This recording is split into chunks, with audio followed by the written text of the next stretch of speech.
किसी को किसी चीज पे एग्री करना। बिल्कुल ठीक है, एग्री करना, कायल करना किसी को, अपनी बात मनवाना, सब कन्वेंस के मानों में आता है।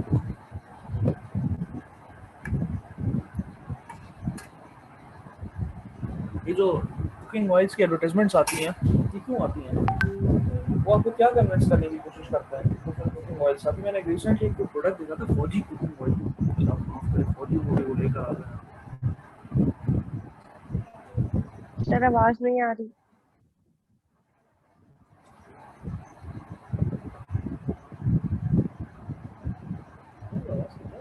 सर कुकिंग ऑयल के बाद क्या कहा, उसके बाद आवाज क्लियर नहीं हुई।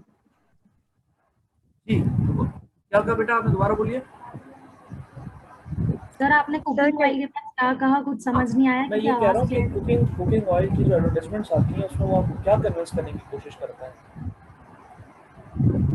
सर उसमें वो ये बोलते हैं कि आप जो है कोलेस्ट्रॉल फ्री चीजें यूज करें ताकि आपको हेल्थ इशू ना हो, और इस तरह की चीजें रिलेट होती हैं। बिल्कुल सही है, ऐसा ही होता है।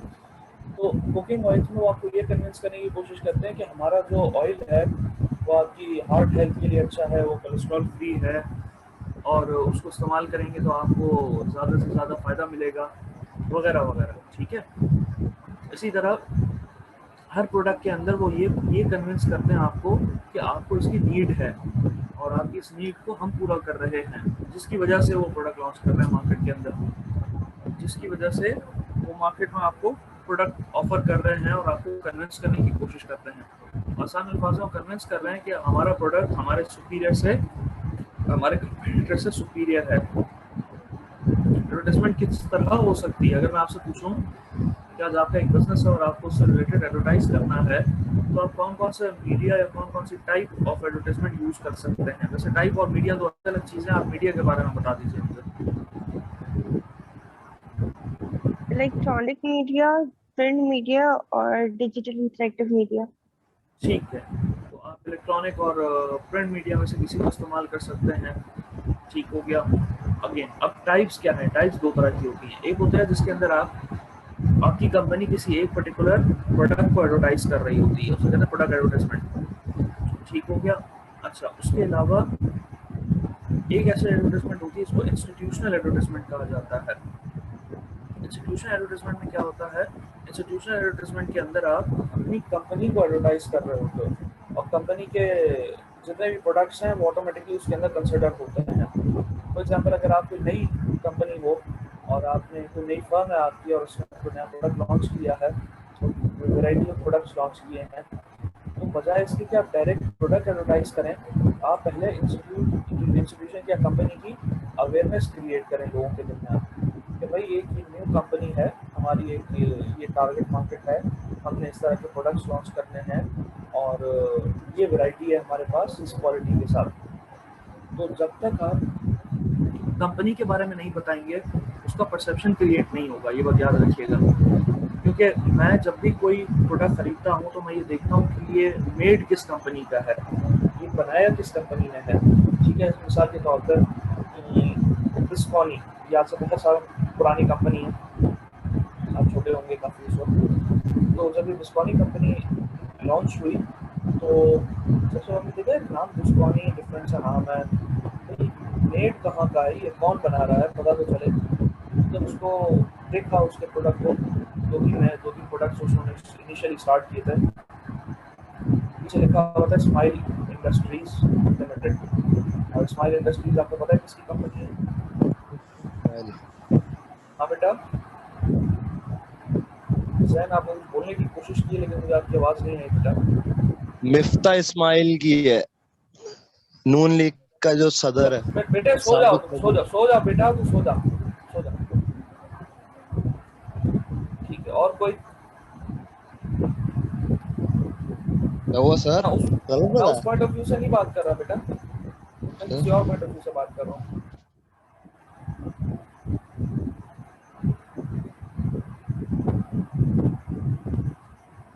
अच्छा, बिस्कॉनी कोकोमो सर, कोकोमो वो बनाते हैं ना। सो जाओ मेरा बच्चा, सो जाओ। हाँ जी, और कोई? और कोई बताए मुझे कि ये स्माइल इंडस्ट्रीज किसको रिप्रेजेंट करता है? तो मतलब आप लोगों ने कभी गौर से किसी भी प्रोडक्ट की कंपनी को देखा ही नहीं है। सर कौन सी कंपनी? Smile industries limited. नहीं सर, मुझे नहीं समझ आया। सर आप किस वे में पूछ रहे हैं, दोबारा बताएगा? बचपन से कभी टॉफीज और चॉकलेट्स और जेलीज वगैरह खाई हैं? बस सर सिर्फ खाई है, रैपर पे कभी ध्यान नहीं दिया। कंपनी के नाम फांटा पता है उसके? फांटा खाइए, फांटा। उसके कंपनी के नाम पता है जो ये जेलीज और टॉफीज और बनाते हैं, जी कन्फेक्शनरी सर, जिसको थोड़ा हम बहुत कहते हैं? पता है। बताओ कौन सी हिलाल। कंपनी है? हिलाल और हाँ, हिलाल है। कैंडीलैंड है कैंडीलैंड और वही डिस्कोनी है। सोनी है और और बीपी कंपनी आती थी किसी जमाने में, उसके भी प्रोडक्ट्स हाँ, होते थे। बेबी है। हाँ? ठीक है, लू ठीक है। कैंडीलैंड का जो प्रोडक्ट आप खरीदिएगा और उसके पीछे देखिएगा, कैंडीलैंड का वो स्माइल इंडस्ट्रीज लिमिटेड की का ही प्रोडक्ट है। तो असल अल्फाज में जो बिस्कॉनी है वो कैंडीलैंड की सब्सिडरी है, तो समझ लीजिए। या जिस कंपनी का कैंडीलैंड प्रोडक्ट है उसी कंपनी का बिस्कॉनी प्रोडक्ट है। तो जब मैंने देखा कि स्माइल इंडस्ट्रीज लिखा हुआ है और कैंडीलैंड ऑलरेडी सालों से अपनी मार्केट बना चुका है अच्छे प्रोडक्ट्स के जरिए, तो फिर मैंने कहा कि फिर जिसका मतलब है कि बिस्कॉनी भी उसी मयार का प्रोडक्ट होगा। तो अब जरा बिस्कॉनी और कैंडीलैंड का कोई एक एक प्रोडक्ट खरीदिएगा और उसके पेपर में देखिएगा लिखा हुआ होगा स्माइल इंडस्ट्रीज लिमिटेड। ये बताने का मकसद था। मिलता स्माइल नून लीग, अभी मैं शुरू हो गया ना नून लीग और पीटीआई, तो मसला हो जाएगा आप लोगों के लिए। सर आपने पूछा था है किसकी सर, मैंने अच्छा बता दिया। ये तुम्हें कैसे पता? ये मिफ्ता स्माइल की भी नहीं है। अब बोलो। जी सर। ये मिफ्ता स्माइल की भी नहीं है ये कंपनी, और बोलो। अरे मिफ्ता स्माइल की कंपनी है सर, ओनर है उसका। होगी। अच्छा। जी हाँ। अभी उसकी कैंपेन चल रही थी ना सर, 249 में, तो वहां पे मैंने देखा था। कैंडीलैंड की चीजें बांटी हैं उसने वहाँ पर। वहां पे कैंडीलैंड का ओनर है ना ये मिफ्ता स्माइल, तो ये खड़ा हुआ था, तो उसने वहां पे ना अपनी कैंपेनिंग करी थी कि सब बच्चों को ना, यानी कि बच्चों को वो टॉफियां बांट रहा था, तो उस पे अपनी कैंडीलैंड के प्रोडक्ट कंपनी लिखी हुई थी उसके पीछे, और वो अपनी मतलब डिस्ट्रीब्यूशन कर रहा था कैंडीलैंड के प्रोडक्ट की, तो इस वजह से गया। अच्छी लॉजिक वैसे आपने लगाई है। खैर हम इस पर तहकीक करेंगे अरे और आपको डिटेल्ड कैंपेन करिए सर, जवाब देंगे इसका। कैंपेन हाँ मैंने मना कब किया बेटा? कैंपेन। चंदा मैंने मना कब बेटा? मैंने मना नहीं किया। मैं उसकी कैंपेन से इनकारी नहीं हूँ, मैं मान रहा हूँ उसकी बात।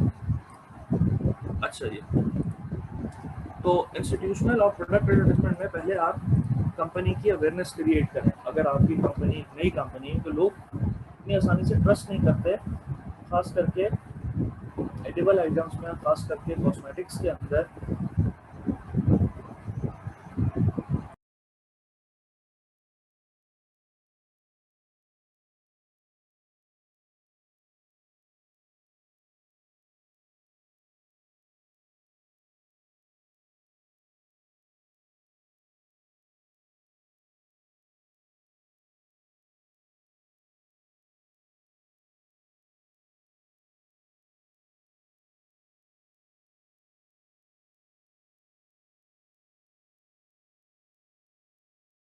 ओके जी, मीटिंग एंड हो जाए तो रिज्वाइन कर लीजिएगा बेटा फॉरम। तो मैं कह रहा था कि कंपनी की अवेयरनेस पहले क्रिएट करें, कंपनी की मार्केट वैल्यू क्रिएट करें और उसके बाद फिर आप प्रोडक्ट को एडवर्टाइज करें। ये भी एक तरीका है। दूसरा है कि स्ट्रेट फॉरवर्ड आप प्रोडक्ट एडवर्टाइज करें, प्रोडक्ट अच्छा होगा ऑटोमेटिकली कंपनी की एडवर्टाइजमेंट हो जाएगी। तो हमारे यहाँ जो नॉर्मली एडवर्टाइजमेंट का की टाइप यूज की जाती है वो प्रोडक्ट।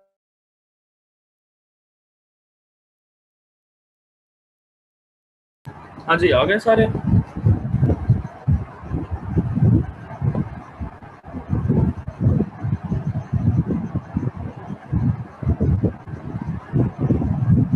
जल्दी आ जाओ भाई सारे। और इंस्टीट्यूशनल एडवर्टाइजिंग की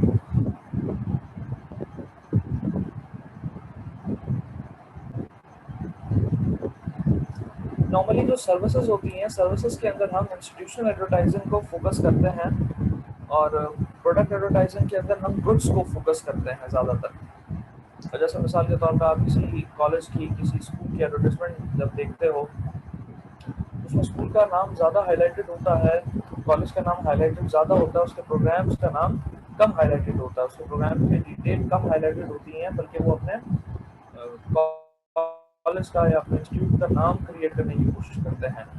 और फिर उससे रिलेटेड फिर सब्सिडरी अपने प्रोडक्ट्स के बारे में भी बताते हैं। तो किसी भी कॉलेज की अगर आप बात करें, मिसाल के तौर पर कोई इंटरमीडिएट कॉलेज है, वो कॉमर्स और साइंस और मेडिकल और ह्यूमैनिटीज़ वगैरह सब ऑफर कर रहा है, तो नॉर्मली जब बात की जाती है कि भाई किस पर्टिकुलर कॉलेज में एडमिशन दिया जाए, तो आप कहते हैं भाई डीजे कॉलेज बहुत अच्छा है। ठीक है, अब डीजे साइंस कॉलेज डेफिनेटली आदम जी साइंस कॉलेज, गवर्नमेंट कॉलेज के अंदर ये एक बड़े नाम है। अब हो सकता है इनमें से किसी की फैकल्टी में किसी पर्टिकुलर सब्जेक्ट में कोई इशू भी हो, लेकिन उसके बावजूद भी इंस्टीट्यूट या वो कॉलेज या वो पर्टिकुलर ऑर्गेनाइजेशन ओवरऑल अपना नाम क्रिएट कर चुकी है मार्केट में। तो अब अगर आप इंस्टीट्यूशनल एडवर्टाइजमेंट की तरफ जाते हो और अगर कहीं लैकिंग होती भी है दरमियान में या आपकी किसी एरिया में, तो वो ऑटोमेटिकली हाइड हो जाती है। और वहाँ पे कोई ये नहीं कहेगा कि डीजे साइंस कॉलेज अच्छा है लेकिन उसमें एक मैथ्स का टीचर अच्छा नहीं है। ठीक है, इस तरह की एडवर्टाइजमेंट आप शायद ना देखें, पब्लिसिटी ना देखें, भाई ओवरऑल कॉलेज बहुत अच्छा है। ठीक है, हो जाता है कोई एक आध टीचर का इशू, कोई मसला नहीं है, लेकिन मेजॉरिटी आपको बड़े कोऑपरेटिव और अच्छे टीचर्स मिलेंगे और फुल अटेंडेंस होती है और पढ़ाते हैं वगैरह वगैरह। अच्छा जी, then comes the developing the advertisement programme. किस तरह से आप एक एडवर्टाइजिंग प्रोग्राम डेवलप करेंगे अपनी कंपनी के लिए। देखो, उसके लिए सबसे पहले जो एस्पेक्ट देखा जाता है कोई भी एडवर्टाइजमेंट के अंदर, किसी भी मोड में चले जाएं, किसी भी टाइप में चले जाएं, सबसे पहले आपको अपनी औकात देखनी पड़ती है कि आप कहाँ हैं, यानी कि आपका बजट क्या है। आपने गौर किया होगा लड़कों ने खास करके, जब से कोरोना की वबा क्रिएट हुई है उसके बाद से जब आप मसाजिद में जाएं, खास करके जुमा पढ़ने जाएं, तो बाहर जो पॉम्पलेट बांटने वालों की तादाद है वो काफ़ी कम हुई है कोरोना के दरमियान, क्योंकि अब लोग अवॉइड करते हैं किसी अननोन बंदे से कोई चीज़ लेना या उसको टच करना। उससे पहले जो जामा मस्जिद होती थी, बड़ी मसाजिद, उसके बाद 4, 5, 6, 7 लोग खड़े होते थे अलग अलग ऑर्गेनाइजेशंस के और अपने अपने पम्फलेट्स बांट रहे होते थे। मुझे याद है कि 6, 7 तो मैंने भी जमा किए हैं किसी ज़माने में। तो बताने का मकसद, डिफरेंट पम्फलेट्स होते थे। अच्छा, अब डिफरेंट पम्फलेट्स की हर पम्फलेट की क्वालिटी डिफरेंट होती थी। अच्छा, अब ये चीज़ आ गई है अखबारात के अंदर। अब अगर आप संडे का न्यूज़पेपर परचेज करें तो उसके अंदर 3-4 पम्फलेट्स आपको लाजमन मिलेंगे, क्योंकि नॉर्मली जो डिस्ट्रीब्यूशन होती है मसाजिद के बाहर या शॉपिंग सेंटर्स के बाहर, वो बहुत लेस इफेक्टिव होती है। मतलब मेरा भी इत्तेफाक हुआ ये डिस्ट्रीब्यूट करने का, पम्फलेट्स ठीक हो गया, हमने साइंस के पम्फलेट्स डिस्ट्रीब्यूट किए थे। तो 2 साल तक मेरे ख्याल से एक्टिविटी की हमने मुख्तलिफ जगहों पर जाके, मसाजिद के बाहर भी बांटे, इंस्टीट्यूट्स के बाहर भी बांटे, सिग्नल पर खड़े होकर भी बांटे, ठीक हो गया। तो उसका इफेक्ट मार्जिन होता है अराउंड समझ लो 5% होता है, 7% होता है बस। लेकिन सिर्फ बताना होता है कि यार वी डू एग्जिस्ट, ठीक है, हम भी एग्जिस्ट करते हैं, सिर्फ ये बताना होता है। हालांकि मैंने जब देखा और मेरा खून जो जला उस वक्त, मस्जिद के बाहर में खड़ा हूँ और हम 2-3 लोग थे, पम्फलेट बांट रहे हैं। अब मस्जिद के अंदर लोग मुँह हाथ धो के निकल रहे हैं, मतलब गर्मी का टाइम होता है ना, तो कुछ लोग नमाज से फारिग होने के बाद फिर मुँह हाथ धोते हैं और फिर बाहर आ रहे होते हैं। मेरे सामने बहुत सारे लोगों ने पम्फलेट रिसीव किया, ले हाथ उससे पूछे, उसको साइड में फेंक दिया। तो आप अंदाज़ा करेंगे मेरी क्या हालत हुई होगी उस वक्त। तो इस तरह की हरकत कोशिश किया कीजिए कि ना करें, कि ये एक अनएथिकल बिहेवियर होता है। अगर आपको नहीं चाहिए, अगर आप नहीं पढ़ने में इंटरेस्टेड है उस पम्फलेट को, तो बराए मेहरबानी मत लीजिए। इस तरह की मेरे सामने ही दे रहा है और मेरे सामने उसे हाथ पहुँच रहा है, बताओ यार। तो मुनासिब हरकत, अनएथिकल हरकत कहा जाएगा इसको। तो उसका मार्जिन बड़ा कम होता है, उसकी इफेक्ट अट्रैक्टिवनेस का मार्जिन। एक बात। दूसरी बात, जब आप संडे का अखबार खरीदिएगा इस संडे का किसी भी स्टॉल से, उसमें आपको 2-3 पम्फलेट लाजमन मिलेंगे। हर पम्फलेट की क्वालिटी बड़ी डिफरेंट होती है। जैसे कि अगर आप किसी स्कूल का, किसी कॉलेज का, किसी ब्यूटी सैलून का पम्फलेट देखेंगे ना, बहुत अच्छे कागज के ऊपर बहुत अच्छे कागज पे बड़ी उम्दा प्रिंटिंग पे होगा। लेकिन अगर आप किसी सर्विस का, किसी इंटरनेट सर्विस का, ठीक हो गया, किसी ट्यूशन सेंटर का, जो लोकल ट्यूशन सेंटर यानी कि इंडिविजुअल ट्यूशन सेंटर्स होते हैं, उनका आप उठा के देखें, या किसी पर्टिकुलर मेडिकल स्टोर का या किसी पर्टिकुलर क्लिनिक का इश्तहार आप देखें, तो वो खास करके ये मैंने इनकी निशानदेही इसलिए की है क्योंकि मेरी अपनी पर्सनल ऑब्जर्वेशन है। इनका पेपर, इनकी पेपर की क्वालिटी, इनकी प्रिंटिंग क्वालिटी इंतहाई बेकार होती है, काफ़ी लो क्लास होती है।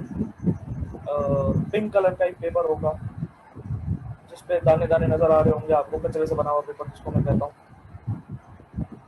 और एक पेपर होता है जिसको ऑफसेट पेपर कहते हैं, क्रीम पेपर कहते हैं, चिकना पेपर होता है जो नॉर्मली ब्यूटी पार्लर्स वाले, नॉर्मली कॉलेजेस वाले इस तरह का पेपर यूज करते हैं। अट्रैक्टिव पेपर होता है। अब अगर आप अखबार खोलें और उस अखबार में 4-5 पम्फलेट्स निकले, इसमें एक क्रीम पेपर है, ऑफसेट पेपर कहा जाता है उसको, इंडोनेशियन पेपर भी कहा जाता है, और एक जो है वो इसी तरह का ब्लू कलर का, पिंक कलर का, येलो कलर का कचरे वाला पेपर है। आप कौन सा पढ़ेंगे?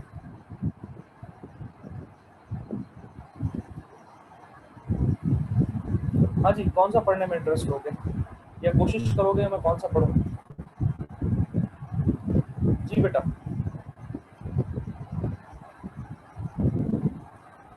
अरे क्या हुआ, सो गए सारे जैन की तरह?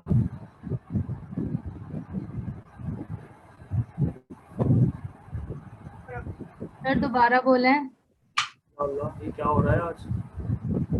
सर आज माइक की वजह से बहुत इशू हो रहा है, गड़बड़ है ना? मजा नहीं आ रहा आज फाइनली क्लास में पढ़ने में।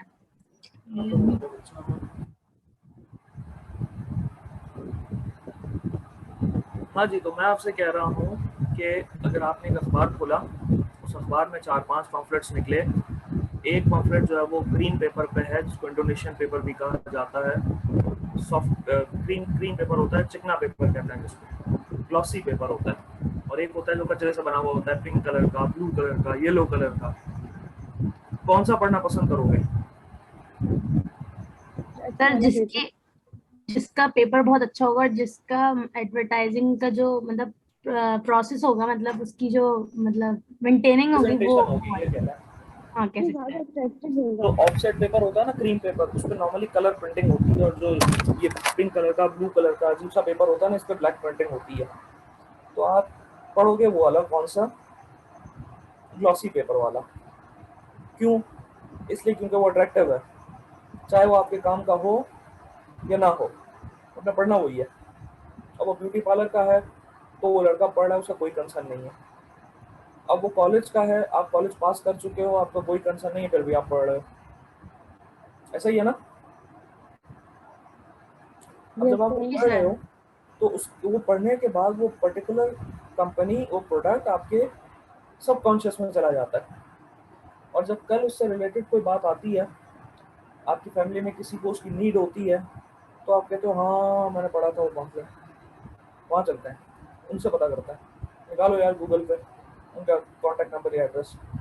वो बिल्कुल इसीलिए होता है कि आपका मतलब हो या ना हो, आप इसलिए पढ़ें ताकि आप उसको रेफर कर सकें और आपके बैक ऑफ द माइंड वो मौजूद हो, चाहे आप खुद नहीं यूज़ कर रहे तो आपने खुद जवाब दिया कि हम उस पेपर को पढ़ते हैं जो अच्छा नज़र आ रहा होता है, जिसको ये हमारे मार्केट वाले हजरात कहते हैं कि जो दिखता है वो बिकता है। तो अगर अच्छा दिखेगा तो लाजमन बिकेगा। तो प्रोडक्ट जो आप बेच रहे हो, जिसकी एडवर्टाइजमेंट आप करने जा रहे हो, वो एडवर्टाइजमेंट कम हो, मटेरियल कम हो, लेकिन अट्रैक्टिव हो, तो ही लोग खरीदेंगे, तो ही लोग पढ़ेंगे। तो इसका मकसद ही यही होता है कि आप लोगों को आपने पम्फलेट पढ़ाना है, उनके हाथ नहीं साफ करवाने हैं, गीले हाथ पुश कर रहा है वो पम्फलेट से। अभी तक मुझे वो बंदा याद है जिसने याद की। तो बताने का मकसद क्या है? बताने का मकसद ये है कि आप लोएस्ट कैटेगरी में चले जाएं एडवर्टाइजमेंट की, कम पम्फलेट बांटें लेकिन अच्छे पम्फलेट बांटें। हमने भी एग्जैक्टली इसी क्रीम पेपर के ऊपर, ग्लॉसी पेपर के ऊपर प्रिंटिंग की थी अपने इंस्टीट्यूट की, और फिर उसको डिस्ट्रीब्यूट किया था। तो कम कम प्रिंट करें, कम एरिया कवर करें, लेकिन अच्छी प्रिंटिंग करें। इससे इमेज बिल्ड होता है आपके प्रोडक्ट का। क्योंकि हम ये समझते हैं कि जिसने एडवर्टाइजमेंट के लिए इतना थका हुआ पेपर यूज़ किया है, उसकी सर्विस या उसकी कमोडिटी भी उसी लेवल की होगी। ये एक परसेप्शन है, अगेन इसका कोई ताल्लुक नहीं है, याद रखिएगा, रियलिटी से। एक इंतहाई बेकार किस्म के पेपर पे बहुत अच्छी सर्विस आपको मिल सकती है उस कंपनी से, तो बहुत अच्छा प्रोडक्ट हो सकता है। लेकिन हमने चूंकि उस पैकिंग को इतना जो है वो रोमांटिसाइज किया है, इतना उसको अट्रैक्टिव बनाया है कि हम हर उस कमोडिटी को प्रेफर करते हैं जिसकी पैकिंग अच्छी होती है, जिसके एडवर्टाइजमेंट का मोड एक्सपेंसिव होता है। ठीक है, लेकिन अगेन ज़रूरी नहीं है, वो सब स्टैंडर्ड प्रोडक्ट भी हो सकता है। तो आपने सबसे पहले ये देखना है कि जिस मीडिया ऑफ एडवर्टाइजमेंट में घुसना है आपने, उसमें कितने का बजट यूज़ हो सकता है, कितना अमाउंट यूज़ होगा, कितने रिसोर्सेज यूज़ होंगे। टेलीविजन पे जो एडवर्टाइजमेंट आती है वो सेकंड्स के हिसाब से जो है वो चार्ज किए जाते हैं। पम्फलेट जब आप बनवाते हो तो पर पम्फलेट आपको पे करना पड़ता है। फेसबुक आप एडवर्टाइजमेंट करते हो तो उसमें भी एक लिमिट होती है कि आप कितनी उसकी बूस्टिंग करना चाहते हैं, area wise, gender wise, content wise वगैरह। तो सबसे पहले आपको ये देखना पड़ेगा कि जो प्रोडक्ट की अवेयरनेस आप क्रिएट करना चाहते हो उससे रिलेटेड कितना बजट मौजूद है आपके पास एग्जैक्टली। फिर उस बजट के अकॉर्डिंग आप डिसाइड करते हो कि आपने पर्सनल सेलिंग करनी है, पम्फलेटिंग करनी है, अखबार में इश्तहार लगवाना है, टेलीविज़न पे एडवर्टाइजमेंट लगानी है। टेलीविज़न पे लगानी है तो कौन से चैनल पे लगानी है? जो मीडिया केबल चैनल्स होते हैं हमारे लोकल नेटवर्क के ऊपर, उन पे एडवर्टाइजमेंट लगानी है। ठीक हो गया। सोशल मीडिया पे फेसबुक के ज़रिए एडवर्टाइजमेंट करनी है।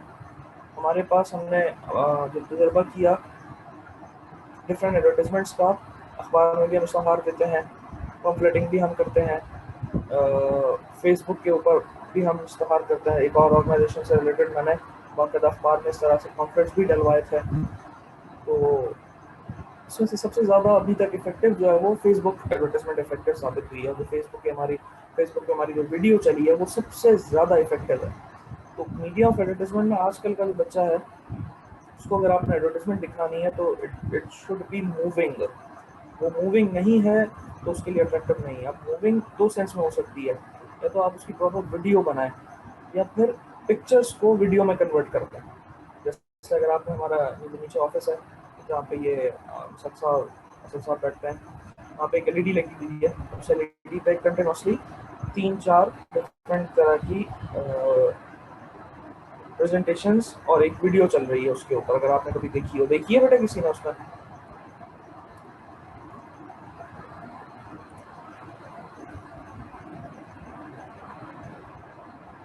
हाँ बेटा, वो एलईडी पे चलती हुई आपने पिक्चर्स देखी होंगी।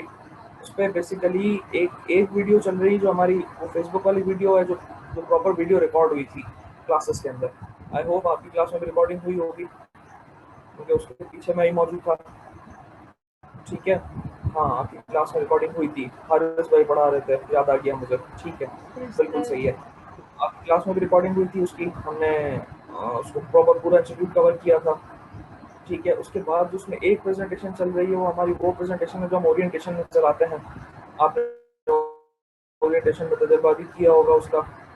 ठीक है, याद होगा आपको।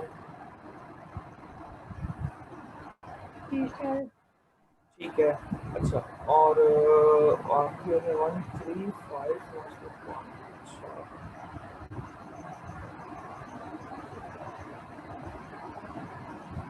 ठीक हो गया। एक उसकी अच्छा, फिर उस प्रेजेंटेशन को मैंने वीडियो में कन्वर्ट किया और अब वो उस स्लाइड के ऊपर, उस टीवी के ऊपर वीडियो की फॉर्म में चल रही होती है।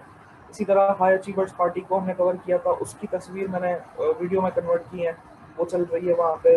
और क्या चल रहा है, प्रेजेंटेशन चल रही है, हाई अचीवर चल रही है, और जो हमारी मेन वीडियो है वो चल रही है। 3 चीज़ें तो मुझे याद आ रही हैं, 3 चल रही हैं वहाँ पे। तो मैंने या तो पिक्चर्स को वीडियो में कन्वर्ट किया है या एग्जैक्टली वीडियो भी वहाँ लॉन्च कर दी है, तो वो अट्रैक्टिव है। क्योंकि जो मूविंग पिक्चर होगी, जो आर्टिकल, जो सब्सटेंस, जो कैरेक्टरिस्टिक मूवमेंट में होगा, वो सबसे ज़्यादा अट्रैक्टिव होगा। इसीलिए कहा जाता है कि जो आप देखते हो वो सबसे ज़्यादा याद रहता है, जो पढ़ते हो वो उससे कम याद रहता है, और जो सुनते हो वो सबसे कम याद रहता है। ठीक है, ये एक साइकोलॉजिकल फैक्ट है। ज़रूरी नहीं है कि हर किसी पे एग्जैक्टली अप्लाई हो जाए। किसी की मेमोरी बहुत शार्प होती है तो वो पढ़ा हुआ जुमला उसको बिल्कुल याद होता है कि किस किताब में किस सफ़े पे लिखा हुआ है। तो अगेन, साइकोलॉजिकल फैक्ट एक जनरल फैक्ट्स होते हैं जो वेरी कर सकते हैं पर्सन टू पर्सन भी। तो बजट देखो सबसे पहले कि कितना बजट है आपकी एडवर्टाइजमेंट का। आपने देखा होगा, अक्सर मैंने देखा है कि ये कुछ वर्ष पहले ये सेंसोडाइन कंपनी वालों ने अपना छोटा सा बूथ लगाया हुआ था मुख्तलिफ एरियाज़ के अंदर, और वो अपना प्रोडक्ट बेच रहे थे। हेड एंड शोल्डर्स वालों ने ये काम किया है। उसके बाद और किसका देखा था मैंने, कोलगेट वालों का नहीं, यूफोन और ये जैज़ वगैरह वाले तो ये शोर करते ही रहते हैं, वो एक वीडियो रिकॉर्डिंग ऑडियो चल रही होती है इनकी। तो पहले अपना बजट देखो कि आप कहाँ पे लाए करते हो, किस मोड ऑफ एडवर्टाइजमेंट में जाना है और किस हद तक जाना है। इसके लिए सबसे पहले बजट को डिटरमाइन करना पड़ेगा कि मेरी आसान अल्फाज में औकात कितनी है मेरे बिजनेस की, यानी मैं कितना पैसा स्पेंड कर सकता हूँ अपने एडवर्टाइजमेंट पे। जैसे आप मीडिया सेलेक्ट करेंगे, उसके बाद जैसे आप बजट आइडेंटिफाई करेंगे, उसके फ़ौरन बाद आपको मीडिया सेलेक्ट करना पड़ेगा कि भाई इस मीडिया के थ्रू मैंने एडवर्टाइजमेंट करनी है, चाहे वो प्रिंट मीडिया हो चाहे वो इलेक्ट्रॉनिक मीडिया हो। उसके बाद आप फिर मैसेज का कंटेंट डेवलप करते हो। जैसे मुझे पता चली है कि मुझे पॉम्पलेटिंग करनी है, ग्लॉसी पेपर पे करनी है, ठीक है, और मैंने रेट ले लिया कि भाई एक पेपर जो है वो मुझे, एक पॉम्पलेट जो है वो मुझे ₹2.5 का पड़ रहा है मार्केट के अंदर इस वक्त। तो ठीक है जी, मेरा बजट है, मैं 1000 पॉम्पलेट्स छपवा सकता हूँ ईजीली। तो वो छपवा के मैं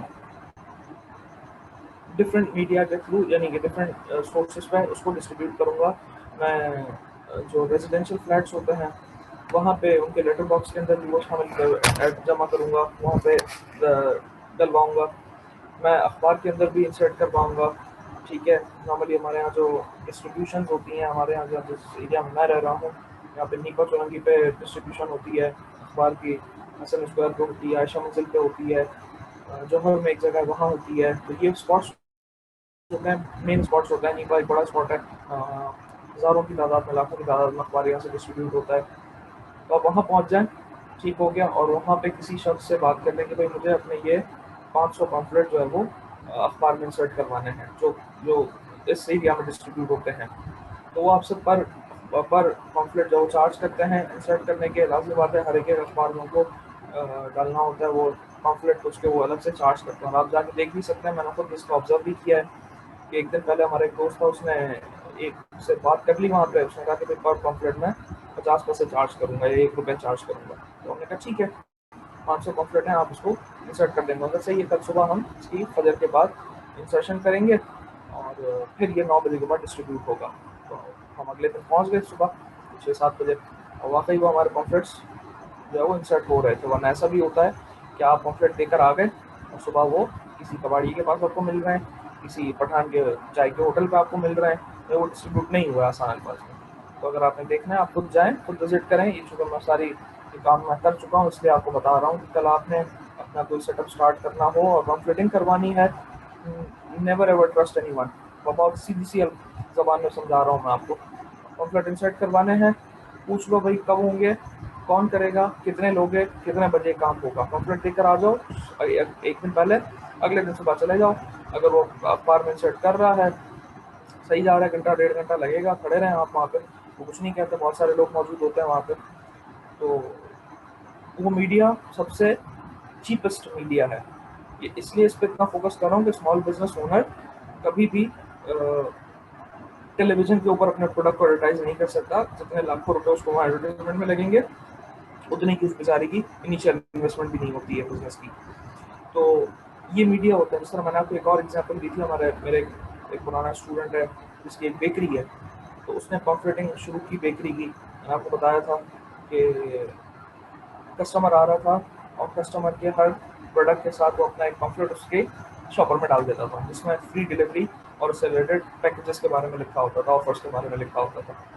तो आपने कस्टमर को अपना पम्फलेट रीड करवाना है, चाहे ज़बरदस्ती रीड करवाएं, चाहे बता के रीड करवाएं, चाहे अपने कंटेंट और अपने पेपर और अपने कलर्स की अट्रैक्शन के जरिए बताएं, उसको पढ़वाना है आपने, सिंपल इज दैट। तो अब आपने डिसाइड करना है कि उसमें लिखना क्या है आपने। याद रखिएगा, एडवर्टाइजमेंट या लिखी हुई एडवर्टाइजमेंट में जितना मटेरियल कम होगा उतना ज़्यादा ये बेनिफिशियल है आपके लिए। मैं फिर दोहरा रहा हूँ बेटा, लिखे हुए मटेरियल में जितना, लिखे हुए एडवर्टाइजमेंट में जितना कम मटेरियल होगा उतना ज़्यादा वो अट्रैक्टिव होगा। ठीक है, keep it short and simple. बस होना इतना चाहिए, जो मटेरियल है कम हो, कंप्लीट हो। आपने 7 C's पढ़े होंगे किसी ज़माने में, किसी ने 7 C's of effective communication. Conciseness बहुत इंपॉर्टेंट है। की एरियाज को हाईलाइट करें, की वर्ड्स को हाईलाइट करें। अगर आप किसी इंस्टीट्यूट की एडवर्टाइजमेंट कर रहे हैं तो उसके प्रोग्राम्स को हाईलाइट करें, उसके फीचर्स को हाईलाइट करें। अगर आप इंटरनेट सर्विस प्रोवाइडर हैं तो डेटा की जो क्वांटिटी आप ऑफर करेंगे या स्पीड आप जो ऑफर करेंगे, जिस प्राइस को ऑफर करेंगे, उसको आप हाईलाइट करें। जो एरिया आप कवर कर रहे हैं उसको हाईलाइट करें। कॉन्टैक्ट डिटेल्स को हाईलाइट करना बहुत ज़रूरी होता है। ठीक हो गया। अक्सर मैंने ऐसे पॉम्पलेट्स देखे हैं कि जिसके अंदर कॉन्टैक्ट नंबर लिखा हुआ, एड्रेस में मेंशन ही नहीं है। ठीक है, तो वो एम्बिगुअस हो जाता है, यार इन लोगों ने अपना एड्रेस ही शो नहीं किया, 2 नंबर है लगता है, छोड़ो भाई दफा करो, नहीं रब्ता करना है इनसे। ऐसा भी होता है, याद रखिएगा। तो अगर आपने अपने कंज्यूमर को, अपने कस्टमर को ये नहीं बताया कि आप कहाँ एग्जिस्ट करते हैं, और आपने कॉन्टैक्ट डिटेल्स प्रॉपर या कंप्लीट नहीं दी, वो आपसे रब्ता नहीं करेगा। याद रखिएगा। इसलिए अगर आपको एक अजीब सी एग्जांपल दे रहा हूँ, लेकिन ये बहुत वैलिड एग्जांपल है। आपने कराची में गुजरते हुए रास्ते में सड़कों पे, रोड के ऊपर, साइडों पे, दीवारों पे डिफरेंट नाम पढ़े होंगे आपने। आकाश बंगाली, वो जुनैद बाबाओं बंगाली के बहुत पुराना, माई सावित्री, ठीक हो गया। उसके अलावा फला मसीह, और उसके नीचे लिखा होता है हर तमन्ना पूरी, और नीचे होता है contact number. Am I right? Yes sir. Correct. Contact number के साथ कभी उनका एड्रेस देखा आपने? नहीं सर। कि वो किसी जगह एग्जिस्ट ही नहीं करते, किसी एक जगह, सिर्फ कॉन्टैक्ट नंबर जो है। ठीक है, आप कांटेक्ट करें उन नंबर्स पे, और फिर वो आपको बताएंगे कि आपने आगे करना क्या है। और एक बात और से सुन लीजिए, कभी मजाक में भी इनको कांटेक्ट मत कीजिएगा। अक्सर लड़के होते हैं ना, एज कम होती है, दिमाग आसमान पे होता है, अपने आप को सबसे बड़ा समझ रहे होते हैं, तो कहना चलिए यार तफरी करते हैं इस नंबर को। याद रखिएगा, वो फ़ोन पे आपको हिप्नोटाइज भी कर सकते हैं, और ये कोई मुश्किल काम नहीं है। फ़ोन कॉल के ऊपर किसी को हिप्नोटाइज करना कोई मुश्किल काम नहीं है। अभी परसों, 2-3 दिन पहले की बात है, एक मीडिया पे, चैनल के ऊपर मैंने ये खबर देखी, बल्कि वो विक्टिम जो था वो खुद भी मौजूद था वहाँ पे। मतलब किसी साहब ने उसको हिप्नोटाइज किया, और ऐसा हिप्नोटाइज किया कि वो अपने घर जाके अपनी सारी वैल्यूएबल्स निकाल के उसको हैंड ओवर करके आया बाकायदा खुद। तो याद रखिएगा, इन लोगों को कभी मजाक में भी ना रब्ता कीजिएगा इससे, कि आपको फ़ोन पर हिप्नोटाइज कर सकते हैं। बहुत आसान है, कोई मुश्किल नहीं है इंसान को हिप्नोटाइज करने की। फ़ोन के जरिए जो आवाज़ है वो आपके दिमाग तक जा रही है, और आपके दिमाग से ही आपको हिप्नोटाइज किया जाता है। बड़ी सिंपल सी स्टोरी है। तो नेवर एवर कॉन्टैक्ट, ये इनसे कभी रब्ता मत कीजिए, मजाक में भी रब्ता मत कीजिए। संजीदगी में तो डेफिनेटली आप समझदार लोग हैं सारे। निज़ाम में भी तफरी लेने के लिए, टाइम पास करने के लिए भी कोशिश ना कीजिएगा इनमें से किसी को कॉन्टैक्ट करने की। अच्छा, उसके बाद फिर ये देखा जाता है कि आपका जो मैसेज है वो कौन सी एडवर्टाइजिंग एजेंसी के ज़रिए कन्वे होगा। अच्छा, अब एडवर्टाइजिंग एजेंसी क्या है? एडवर्टाइजिंग एजेंसी वो शख्स है, वो इंटरमीडियरी है जो आपकी बात लोगों तक पहुंचा रहा है। जैसे आप में से कभी किसी का अखबार में इश्तहार डलवाने का इत्तेफाक हुआ है, मतलब प्रिंट करवाने का अखबार में? हाँ बेटा, अखबार में कभी कोई एडवर्टाइजमेंट प्रिंट करवाई है? इत्तेफाक हुआ है कभी कोई सर्कुलर या कोई अनाउंसमेंट? जैसे अक्सर आप देखो ना, ये क्लासिफाइड का पेज होता है, उसमें अक्सर अनाउंसमेंट लिखी होती है, ठीक है, मैं अपनी फला जायदाद बेच रहा हूँ, किसी साहब को इतराज हो तो सर साथ ही ऑन ये के वाली अंदर करवाई है, ये वाली करवाई होगी, लाजमी बात है। या मैं अपना नाम तब्दील कर रहा हूँ, आज से मुझे ये लिखा पढ़ा सुना बोला जाएगा, ठीक है, या मैंने अपने फला बेटे को जायदाद से आग कर दिया है, ठीक हो गया, या फिर मैं जो है वो मेरी सर फला घर चेंज करते हैं ना, दस्तावेज मतलब बन गई है, घर या घर परचेज तब्दील करते कर हैं। रहा हूँ या खरीद रहा हूँ, तो उसमें किसी को साहब को इतराज है तो वो साथ ही उनके अंदर अंदर रब्ता करें, जी ठीक है। जी सर, ये घर वाली कराई है। करेक्ट। तो ये खुद से तो नहीं करवाए, खुद तो नहीं छापा होगा, किसी ना किसी एजेंट के पास गए होंगे, किसी एडवर्टाइजिंग एजेंट के पास गए होंगे, जिनका राब्ता इन अखबार वालों से होता है, और फिर उसको जाके आपने अपना पूरा मटेरियल दिया होगा, उसने आपको बताया होगा पर लाइन इतना चार्ज होगा, इस दिन अखबार में आएगा, और वो चार्ज करेगा, पैसे लेगा आपको उससे। जी बिल्कुल सर। ऐसे। तो वो कौन है? वो एजेंसी है बेटा जो काम कर रही है आपके लिए, ठीक है। इसी तरह डिफरेंट एडवर्टाइजिंग एजेंसीज होती हैं, मीडिया एजेंसीज होती हैं जो आपके लिए आपका एडवर्टाइजमेंट बनाती हैं, बाकायदा बना भी सकती हैं अगर आपको पैसे दो तो। क्योंकि ये जो कंपनीज हैं, होल्ड कीजिएगा प्लीज एक सेकंड बेटा।